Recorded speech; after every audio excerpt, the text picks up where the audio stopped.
Now, to continue the conversation on the Day of the African Child, we have with us in the studio the founder of Caleb Danladi Foundation, Mr. Caleb Danladi himself, a social development advocate. You're welcome to our studios. Thank you very much for having me. Okay, let's begin by taking a look at the theme for this year, planning and budgeting for children's rights, progress since 2010. Can you give us your perspective? Okay, thank you very much for inviting me to this program. Today is a significant day for African child. It's not only a day for us to remember our students that passed away in 1976 in Soweto, but it's a call for action for leaders and policymakers and advocates to ensure that child rights are being taken for serious.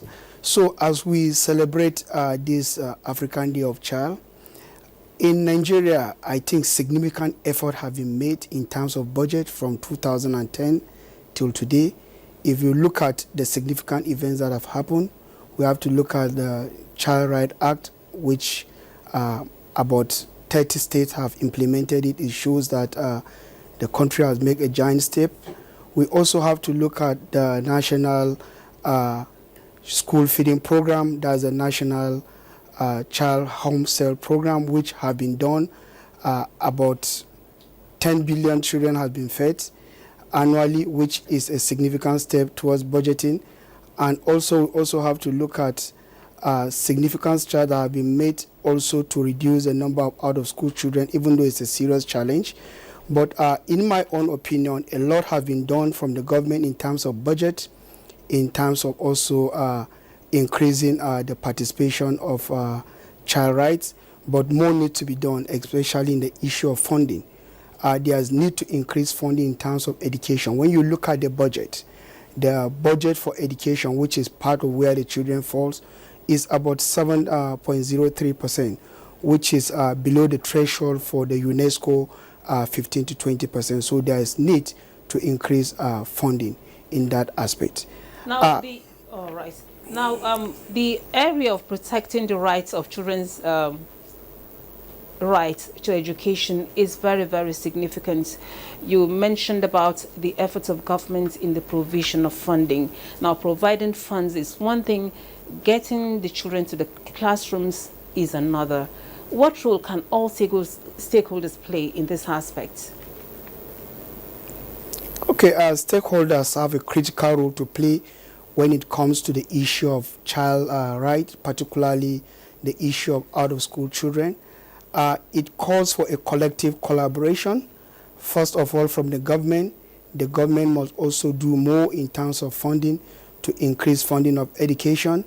When it comes to stakeholders like community leaders, they need to do more by creating awareness about the importance of education, because sometimes these education materials and school are being built, but the children are not going to school, and one of the reasons why they are not going is because there is no motivation. So the community leaders have a critical role to play to ensure that they raise awareness among parents, among religious leaders, among traditional leaders about the important aspect of schools. In terms of other stakeholders like non-governmental organizations, they also have a critical role to play by collaborating with government efforts. A lot has been done. In the country, we have a lot of NGOs that have been done that. The Tony Elemelu Foundation have done that, if you can see. So now what you're saying leads us to our final question now. As a wrap-up, you have a foundation that is working with children. Now, what area is it working on, especially when we're talking about underprivileged children to better their lives? Okay, our foundation has been working on different aspects to better the life of children. One of the flagship programs that is ongoing now is about STEM for rural children.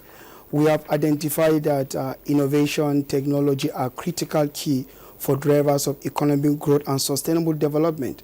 So what the foundation is doing now is to be able to bring in this STEM to rural areas which have limited opportunity for technology.